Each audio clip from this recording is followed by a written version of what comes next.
The popular young rock singer Jimi Hendrix died today in London. Jimi Hendrix, gênio da guitarra, foi um dos músicos mais bem pagos do mundo. O Jimi Hendrix foi o melhor guitarrista que já existiu. Deslumbrando o público com seus riffs. Tocando com os dentes ou com a guitarra nas costas, ele era um verdadeiro mago da música. He'd already made 3 records that sold over 1 million copies each. Após sua morte, em 18 de setembro de 1970, com apenas 27 anos de idade, o legista concluiu que ele morreu ao inspirar seu próprio vômito. Mas, como as evidências circunstanciais eram insuficientes, ele não pôde confirmar. Quase meio século depois, sua morte continua envolta em mistério. Numerosas descrições confitantes de suas últimas horas de vida ocultaram a verdade e alimentaram teorias conspiratórias sobre suicídio e assassinato. Jimi? Jimi? O relatório da autópsia do Jimi Hendrix concluiu que ele morreu afogado em vômito. Essa sempre foi a lenda sobre a morte do Jimi Hendrix. Mas será que foi realmente isso o que aconteceu com ele? Autópsia de famosos. Jimi Hendrix.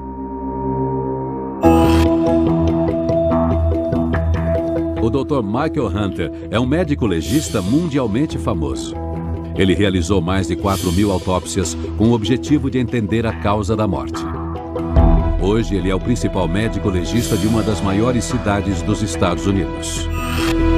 Este é o relatório da autópsia do Jimi Hendrix, e o que este relatório indica é que o Jimi Hendrix morreu respirando o próprio vômito. Uma coisa importante é que esse relatório é bem curto, tem pouco mais do que uma página.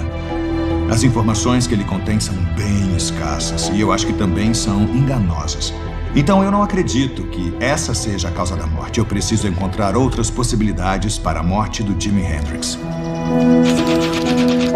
17 de setembro de 1970, um dia antes da morte de Jimi.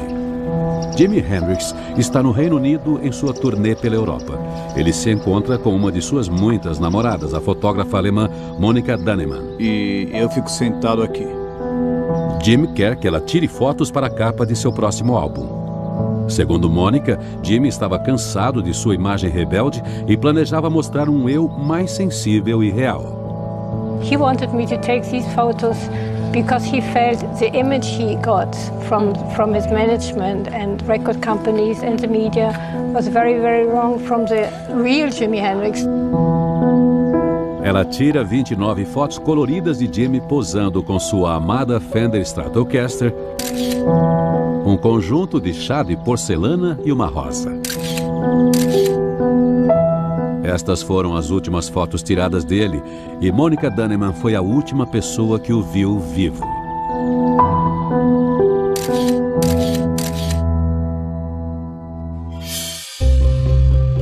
O relatório mostra que o Jimi Hendrix era um homem jovem e musculoso. Não existem evidências de lesões no corpo, então nós já podemos eliminar, nesta etapa da investigação, a possibilidade de que a morte tenha sido causada por agressão física. Mas as fotografias nos mostram outro ponto de vista. Apesar de parecer fisicamente forte, o sorriso cansado de Jimi revela um homem emocionalmente perturbado. Uma coisa interessante nessas fotos do Jimi é que, apesar dele estar sorrindo, a parte superior da face, os olhos, não mostram isso.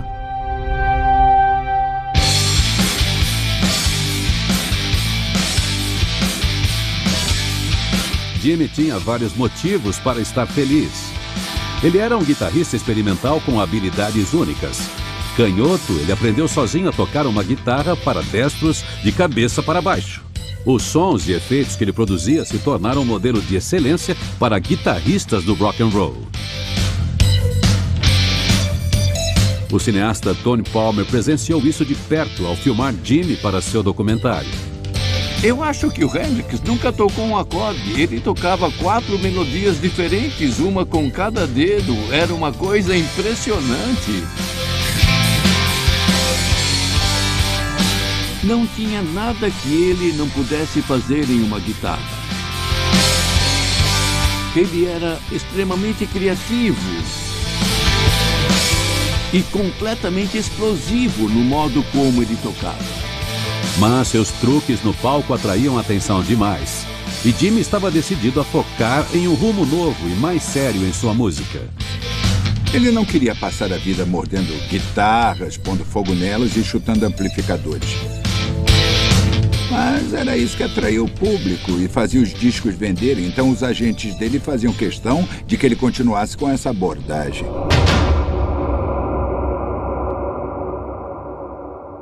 Jimmy odiava a imagem pública criada para ele e queria apenas ser conhecido por sua música. Ele achou a bajulação vergonhosa. Vergonhosa para ele mesmo e vergonhosa para sua carreira como músico. You're considered one of the best guitar players in the world. Mas ele não entendia por que as pessoas veneravam ele daquele jeito. Well, one of the best in this studio, anyway. How about one of the best sitting in this chair? How about... Yeah. Em parte, isso tinha a ver com as origens muito pobres dele. Johnny Allen Hendrix nasceu em 27 de novembro de 1942 em Seattle. Ele era o filho único de um pai alcoólatra e uma mãe muito jovem e sempre ausente. Quando a criança é pequena, ela precisa daquela sensação de segurança, de que é amada. Pensando no caso do Jimmy, a ideia de que ele teria sido abandonado por uma das figuras mais importantes da vida dele, a mãe, provavelmente afetou a vida dele. Mas Jimmy encontrou seu refúgio na música. Em 1957, após ver um show de Elvis em Seattle, seu pai lhe comprou sua primeira guitarra. Em 1967, ele já havia alcançado a fama. An experience for Jimi Hendrix retaining his title as the world's top musician. Maurice Gibb of the Bee Gees doing the honors. O Jimmy era o conjunto completo. Ele tocava melhor que qualquer um, ele cantava, ele escrevia músicas de sucesso e tinha o visual, as roupas. Ele era incrível. As mulheres adoravam ele, os homens também. Ele era bem sexual e bem exótico. –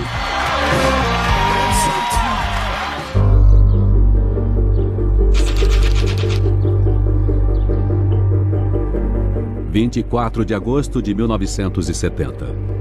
4 semanas antes de morrer, Jimmy estava hospedado no hotel Londonderry, no centro de Londres. Seu comportamento é motivo de preocupação. Na sala adjacente, sua ex-namorada Katie Etchingham chega e encontra duas amigas de Jimmy, Angie Burden e Devon Wilson. Ele ficou nervoso e colocou a gente para fora. Elas passaram a noite com Jimmy, mas de manhã ele as colocou para fora, ainda nuas. No quarto de Jimmy, Katie fica ainda mais preocupada. O que é isso? O quarto está abafado. Mas, sentindo calafrios, Jimmy aumentou a temperatura. O relatório da autópsia mostra que o lado direito do coração estava claramente dilatado. A pergunta é por quê? Ele estava em um quarto bem quente, mas sentia frio. Isso indica que ele tinha ou uma febre ou uma possível infecção. 2 de setembro de 1970, 2 semanas antes da morte. Jimmy se apresenta em Aarhus, na Dinamarca. Ultimamente, ele tem reclamado de um resfriado que não vai embora.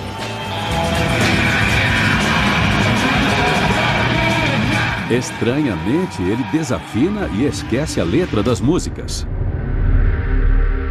Durante a terceira música, ele é levado ao camarim, exausto e com febre. Ele estaria sofrendo de febre reumática?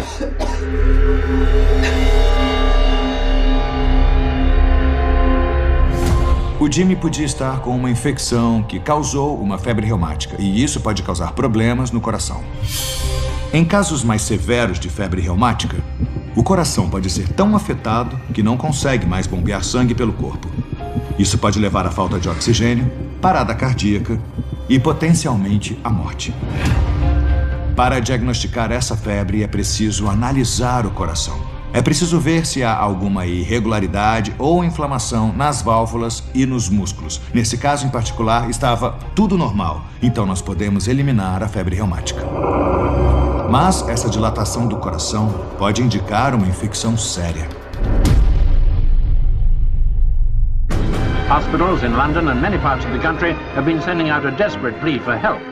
Em 1970, um vírus mortal conhecido como gripe de Hong Kong assolou a capital britânica. Este vírus ataca o sistema respiratório. Ocorre um acúmulo de muco no nariz, na garganta e nos seios paranasais para lutar contra a infecção. Se ele alcançar os pulmões, pode causar uma pneumonia que, se não tratada, pode ser fatal. Para fazer um diagnóstico, eu teria que analisar uma amostra dos pulmões microscopicamente. Isso não foi feito neste caso em particular. Mas alguém com uma pneumonia séria acabaria no hospital. Então podemos eliminar a possibilidade de pneumonia. Agora eu estou voltando minha atenção para outra coisa que pode causar essa dilatação que vemos no coração: drogas. O Jimmy era um grande usuário de drogas. Ele tomava remédios, ele fumava maconha, usava cocaína, tomava qualquer coisa. Ele era um profissional, um usuário profissional. Jimmy foi lançado no mundo das drogas e do rock and roll em 1966, quando foi descoberto por Chas Chandler, baixista da banda The Animals. Foi quando a gente conheceu ele. O Chas fechou um contrato aquela noite e o Jimmy estava na Inglaterra um mês depois. Em 1967, a banda The Jimmy Experience foi formada no Reino Unido e os singles Purple Haze e Voodoo Child alcançaram o topo das listas. O Chas levava o Jimmy para o estúdio e, sem droga, eles nunca teriam conseguido tirar aqueles sons. O Jimmy tocava guitarra melhor com drogas do que sem elas. A droga que alimentava o estilo de rock psicodélico de Jimmy era a dietilamida do ácido lisérgico, a droga alucinógena conhecida como LSD. But at just this moment, neither he nor I know the direction or destination of the trip we're about to take together. He told me that he experienced with drugs at an earlier stage, but not with heavy drugs like heroin. LSD he took, because at that time people thought it would expand your mind and it would your spiritual, because he was a very, very spiritual man. O LSD é um alucinógeno, então o que ele faz é basicamente amplificar o estado em que você se encontra. Se está feliz, você fica mais feliz ainda, vê cores mais vibrantes, ouve coisas com mais clareza. E eu acho que para alguém criativo como Jimmy, esse era um estado muito interessante para se estar. Ele podia sentir que isso induzia mais a criatividade. O problema é que quando você está mal, se tomar a droga num ambiente ruim ou se sentindo emocionalmente mal, é isso que vai ser ampliado. Por isso que as pessoas falam sobre alucinações tão horríveis. O relatório não mostra indícios de LSD no corpo do Jimmy na hora em que ele morreu. Então é improvável que esta droga tenha tido algum papel na morte dele. O LSD afeta a percepção e não a fisiologia. Então nós podemos eliminar o LSD como causa da morte. Em 1969, um ano antes de morrer, Jimmy foi detido no aeroporto de Toronto, acusado de posse de heroína. Ele logo foi liberado, mas o incidente provocou rumores de que Jimmy fosse usuário de heroína. Heroína é uma assassina conhecida e nos anos 70 geralmente era injetada. Por isso, em geral, era possível ver as marcas de agulha no braço da pessoa perto do cotovelo. Mas o Jimmy não tinha marcas. E o exame toxicológico também não mostra morfina no organismo dele na hora da morte. Morfina é o subproduto da heroína que fica no organismo dos usuários. E o fato desta droga não estar presente elimina heroína como causa da morte. Mas em 1970, com o crescimento de sua reputação e das exigências de sua carreira no rock and roll, Jimmy se tornou viciado em cocaína. O período da cocaína foi péssimo para o Jimmy, criativamente falando. Cocaína não é uma droga para criatividade ou inspiração. É mais uma droga para conseguir suportar o dia. Para confirmar o uso da droga, eu procurei cocaína ou benzoilequigonina, que é o subproduto da cocaína, tanto no sangue como na urina dele, e não estava presente. Ou seja, ele não usou cocaína nas horas antes da morte. Mas o relatório da autópsia mostra que ele tinha 0,46 miligramas de álcool por mililitro de urina.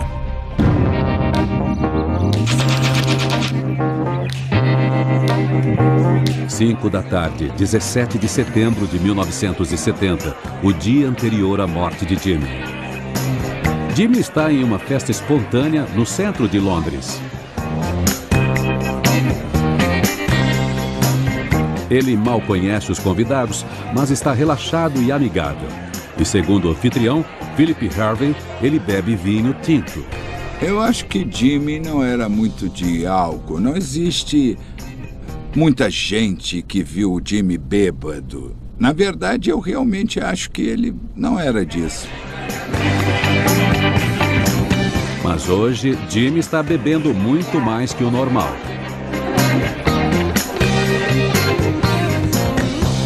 Ele está na festa com a atual namorada, Monica Dannemann.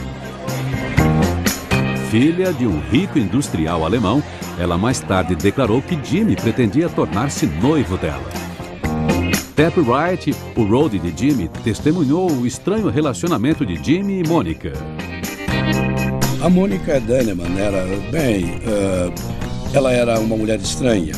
Ela era obcecada pelo Jimmy. Para ele, era só mais alguém com quem ele podia voltar para casa e ir para a cama, sabe? E ela achava que eles iam casar e ter filhos. Nós sabemos que antes de morrer, Jimmy estava com Monica Dannemann. E é interessante porque ela não era do círculo dele, não era musicista nem famosa, ela era patinadora. E existem relatos de como ela era possessiva e queria muito fazer parte da vida do Jimmy. Não deve ter sido fácil para ela tentar fazer jus ao título de namorada desse ícone, mesmo que por pouco tempo. E do ponto de vista dele, a gente se pergunta como o Jimmy se sentia com essa relação. Talvez ela fizesse ele se sentir amado, mas também podia estar sufocando ele, e isso é muito interessante, pensando na relação entre eles dois durante os últimos momentos. Outros depoimentos confirmam que Jimmy não tinha intenção de se casar com Monica. Onde quer que ele fosse, as mulheres o seguiam. Suas aventuras e apetite sexual eram lendários. Eu já saí com Jimi Hendrix, por exemplo, pro Bacchanals, que era uma grande boate em Londres nos anos 60. E eu vi ele ficar com 5 mulheres diferentes em uma noite. I really dig her, you know, she's really nice looking, you know. So I said, oh, well, I'll probably stand there, and then there I go, I'll be biting into an apple maybe, or something, you know.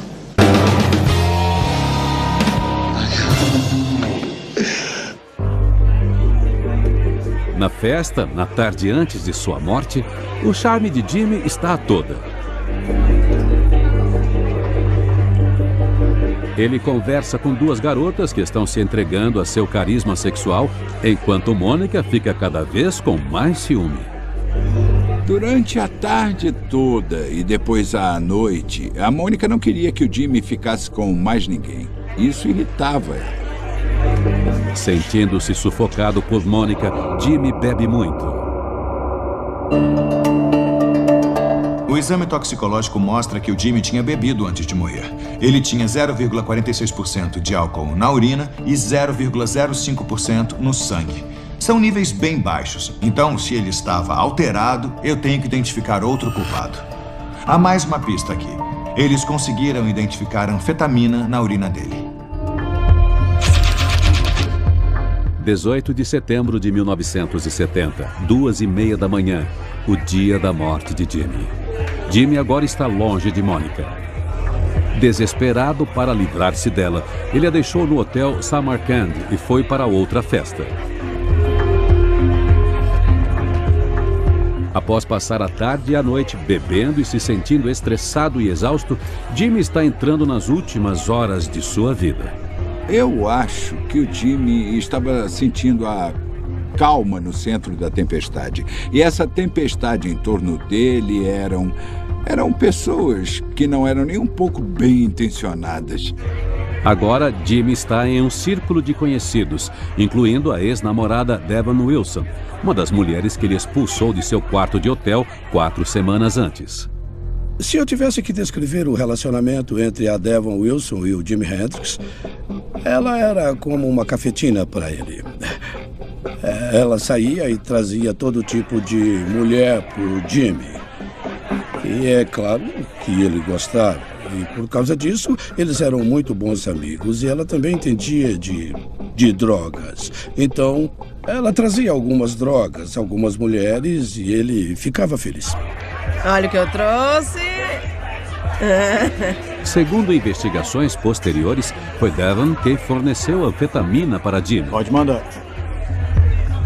Valeu. Anfetamina é um potente estimulante do sistema nervoso central. Ela intensifica a atividade dos neurotransmissores no cérebro e aumenta a libido, a concentração e o entusiasmo. A evidência forense sustenta isso. A autópsia menciona a presença de um medicamento que, nos anos 60, era vendido nas ruas com o nome de Black Bomber. O Jimmy misturou álcool e anfetamina, o que pode levar a uma certa letargia e prejudicar a capacidade de julgamento.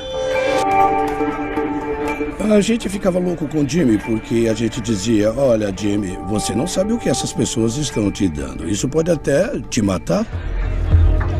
O nosso conhecimento do que as drogas podem fazer com o corpo, especialmente misturadas com álcool, era completamente inadequado. A gente não tinha ideia. A gente não sabia que beber e usar drogas podia acabar bem mal.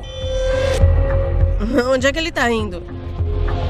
Às 3 da manhã, Jimmy voltou ao hotel de Mônica, o Samarkand, em Notting Hill. A partir deste momento, só se tem a declaração de Monica Dunneman sobre as últimas horas de Jimi Hendrix. 3:30 da manhã. Mônica disse que preparou uma refeição que Jimmy não comeu. Em algum momento, ele trabalhou nos versos de uma canção ou poema. Eles continuaram acordados até as 4 da manhã, quando Mônica acabou dormindo. Só existem 2 pessoas que sabem exatamente o que aconteceu. Infelizmente, as 2 estão mortas. Em algum momento entre as 9 e as 10 da manhã, de 18 de setembro de 1970... Jimmy. Monica Dunneman acorda. Ela não consegue acordar Jimmy. Mas, segundo ela, ele ainda está respirando. Jimmy! Ela percebe que ele vomitou.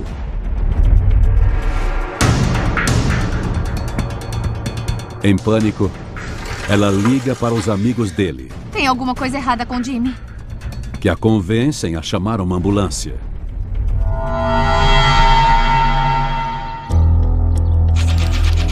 Às 11h18, uma ligação do Hotel Samarkand para o serviço de emergência é oficialmente registrada. Oi, tá me ouvindo? Consegue abrir os olhos? Eu sou paramédico. Ao chegarem, os paramédicos tentam reanimar Jimmy.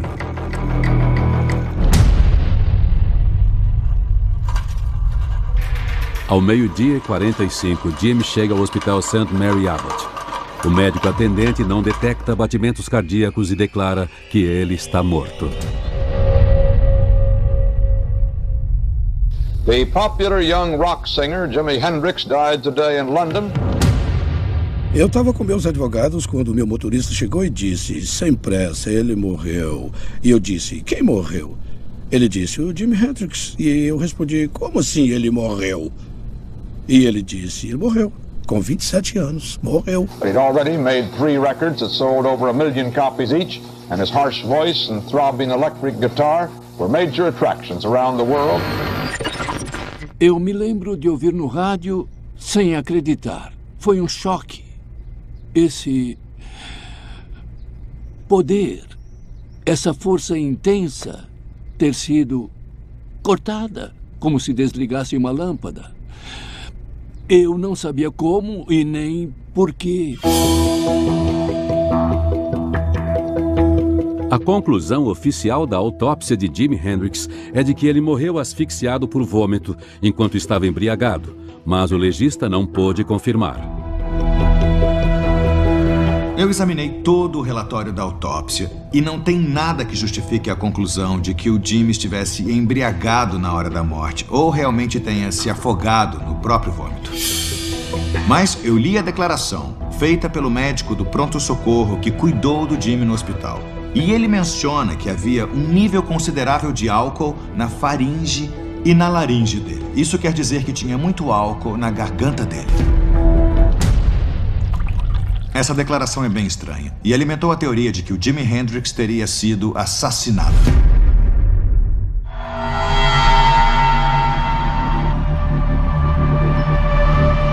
Durante a turnê europeia de Jimi, a tensão entre ele e seu agente Michael Jeffrey estava aumentando. Jeffrey queria que Jimi se esforçasse para vender mais ingressos. O Rod Tapp Wright testemunhou o colapso da relação.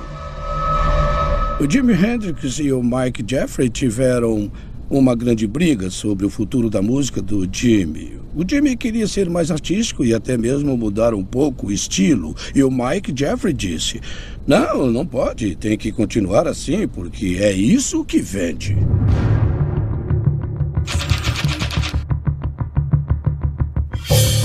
17 de setembro, o dia anterior à morte de Jimi. Testemunhas no Hotel Cumberland, onde Jimi estava hospedado, declararam que ele voltou para fazer algumas ligações. É o Jimi. Uma delas foi para seu advogado americano, que ele compartilhava com Mike Jeffrey. Jimi tomou uma decisão. Ele iria abandonar Jeffrey.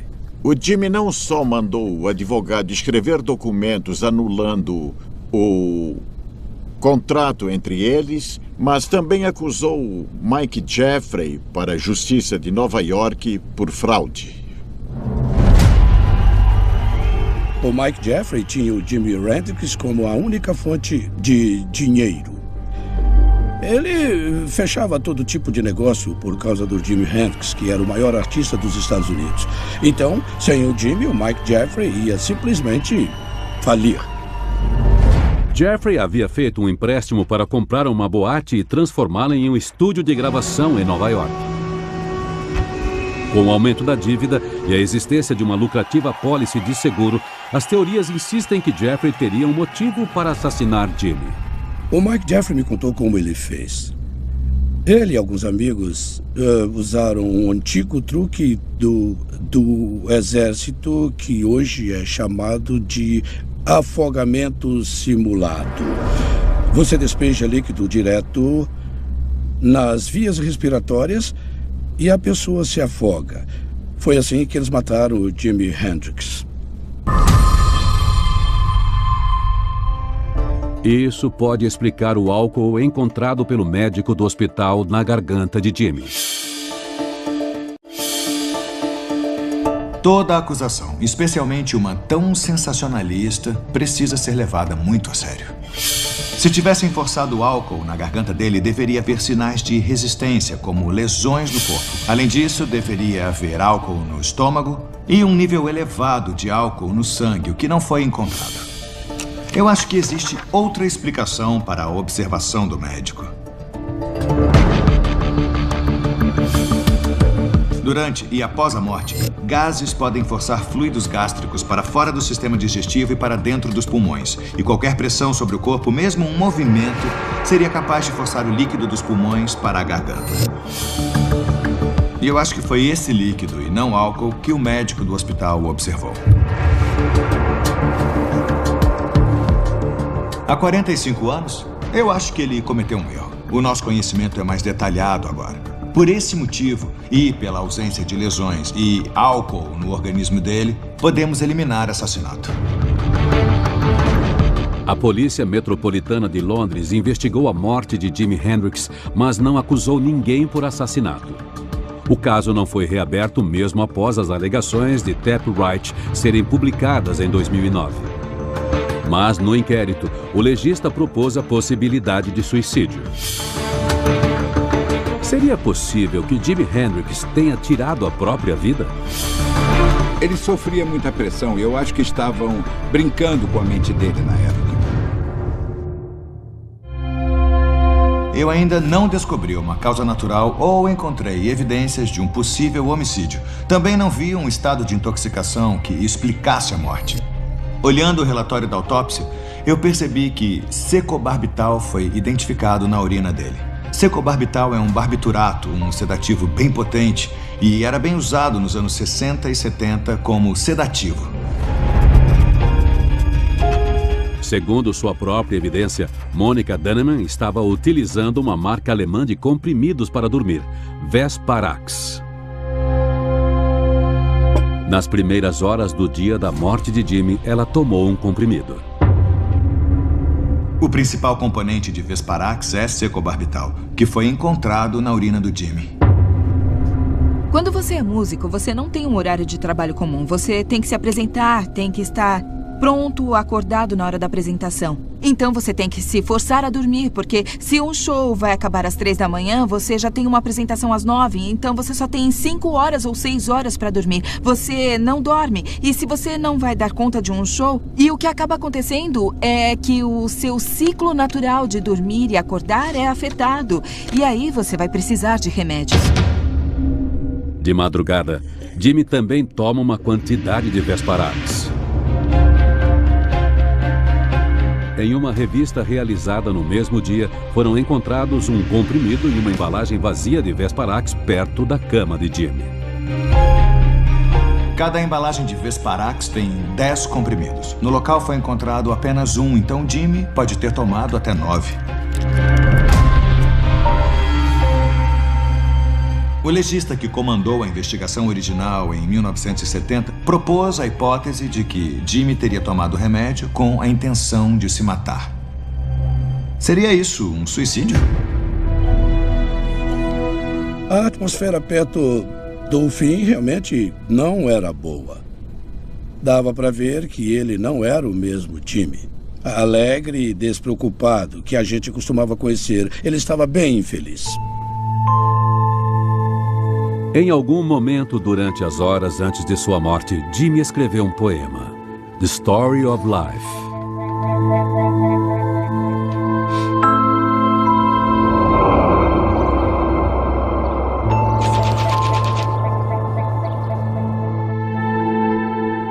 No dia seguinte, o cantor Eric Burdon, amigo de Jimi, encontrou o poema. O último verso é uma visão sombria do fim do amor. O Eric se convenceu de que o Jimi tinha se suicidado. Quando ele viu a letra dessa música, se é que era uma música, ele acreditou que fosse um bilhete de suicídio escrito como um poema.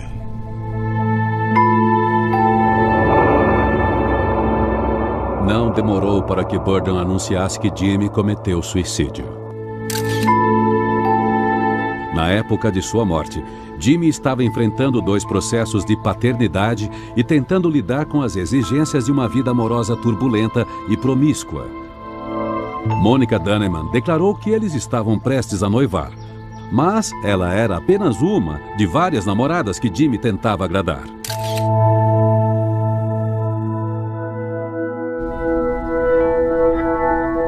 E isso não era tudo. Após uma série de shows mal sucedidos em sua turnê europeia, Jimi estava desanimado e resmungando durante entrevistas. Ele comentou para um jornalista não ter certeza se chegaria aos 28 anos. Ele parecia muito cansado.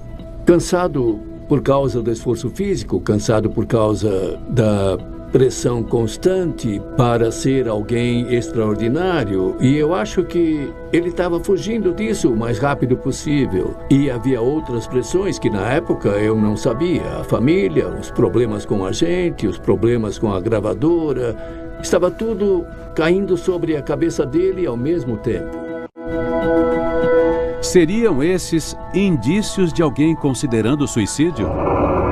Muitas vezes na nossa vida, nós conseguimos nos erguer no meio à dor, em meio à desgraça, e é isso que nos dá a vontade, o impulso para fazer as mudanças. A ideia de que, como o Jimmy estava passando por um período difícil, seria inevitável que ele continuasse deprimido e para baixo. Não é verdade. Nós sabemos que nas últimas semanas, o Jimmy estava melhorando. Ele começou a fazer mudanças, ou pelo menos pensar em mudanças. Mudar de agente, mudar o foco da própria música. E isso é sinal de alguém que decidiu: olha, eu sei que o que eu fiz até agora não deu certo. Eu tenho que fazer uma mudança positiva.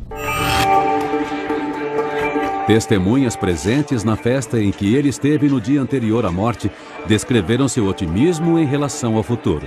Eu li rumores, relatos e testemunhos ridículos sobre como aquilo foi suicídio. Eu acho isso um absurdo completo. Eu acho que ele amava a vida, amava as mulheres, amava álcool, amava tocar, amava música. Ele amava tudo. Até demais. Isso é parte do problema. Mas, se ele não pretendia tirar a própria vida, por que tomou 9 comprimidos?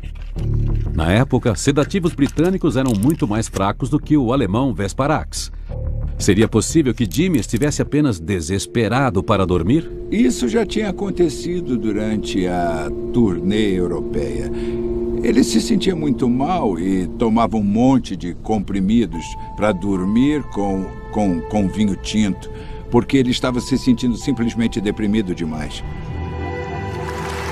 Algumas pessoas exageraram com essa história de suicídio, mas não existem provas disso. Provavelmente era só um meio de se desligar um pouco. O Jimmy estava claramente estressado, infeliz e, obviamente, preocupado com a própria música. Mas não existia mais nada nele ou no local que indicasse uma intenção de se matar. Eu estou chegando perto de descobrir a causa da morte do Jimmy. Mas eu também quero saber por que a autópsia chegou à conclusão de que ele respirou o próprio vômito. 3h30 da manhã, 18 de setembro de 1970. Após voltar ao hotel Samarkand, Jimmy está agitado devido ao consumo de anfetamina na festa. Ele não consegue dormir. Ele vê Monica Dunneman tomar um comprimido de Vesparax e decide fazer o mesmo. E o interessante naquela época é que sedativos provavelmente eram receitados, então essa ideia de que eles seriam perigosos não existia para pessoas dos anos 70. O meu médico me receitou isso para eu conseguir relaxar, então não deve ser perigoso. Isso é assustador se você for pensar. Vesparax, que contém o barbiturato secobarbital, é 2 vezes mais forte que outros sedativos. Se, por exemplo, ele tomou 8 ou 9 comprimidos, seria uma dose muito maior do que a recomendada para esse remédio. Eu acho que o Jimmy não entendia muito de dosagens em geral. Eu acho que ele pensava como muitas pessoas em termos de potência. Se uma pílula me deixa sonolento, eu quero dormir bem rápido, então eu tenho que tomar mais. Eu acho que não foi nada mais complicado do que isso. Para entender o que aconteceu, eu tenho que analisar as consequências de tomar uma quantidade tão grande de Vesparax. Enquanto Jimmy dorme, o barbiturato no Vesparax é absorvido pelo sangue e a respiração dele desacelera. Eu acho que agora eu estou mais perto de entender a verdade.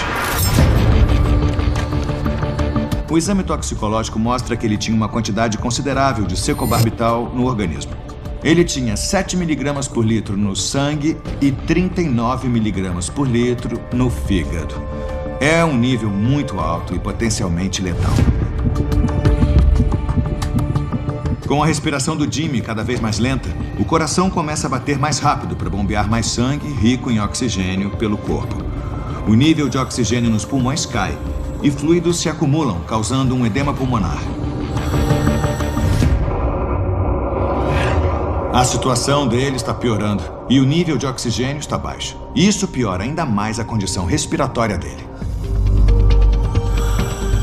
Como resultado, o edema pulmonar aumenta e o cérebro e o coração do Jimmy ficam sem oxigênio. Logo, ele acaba entrando em coma e morre.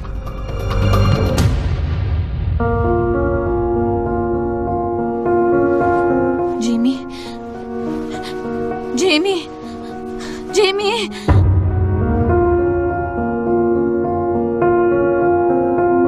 Eu não tenho dúvidas de que o Vesparax matou o Jimmy. Ter respirado o próprio vômito não foi a causa da morte. O Jimmy realmente respirou o vômito, mas apenas quando o cérebro já havia sido fatalmente afetado.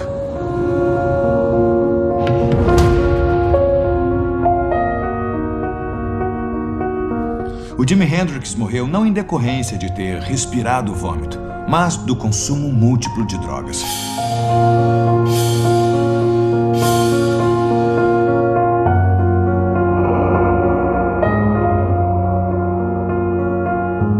As drogas que ele tinha no organismo, principalmente o secobarbital, acabaram levando à insuficiência respiratória e à morte. Até onde eu sei, foi tudo um terrível acidente. E no ano em que o Jimmy morreu, morreram umas 1000 pessoas do mesmo modo no Reino Unido, por overdose acidental de barbiturato. O corpo de Jimmy foi enviado à sua cidade natal, Seattle, Washington, e ele foi enterrado em 1º de outubro de 1970. Geralmente, a vela que brilha mais é a que queima mais rápido. O Jimi Hendrix foi, sem dúvida, o músico contemporâneo mais influente do século XX. Sem dúvida. Eu ainda sinto falta do Jimmy, mas ao mesmo tempo é estranho, porque eu sinto como se ele ainda estivesse, ainda estivesse aqui. Porque quando eu pego uma revista ou recebo um e-mail, uma mensagem, essas coisas, é sempre Jimmy, Jimmy, Jimmy, Jimmy, Jimmy. O mundo ficou mais pobre sem o Jimmy. Versão brasileira, Vox Mundi. Potato.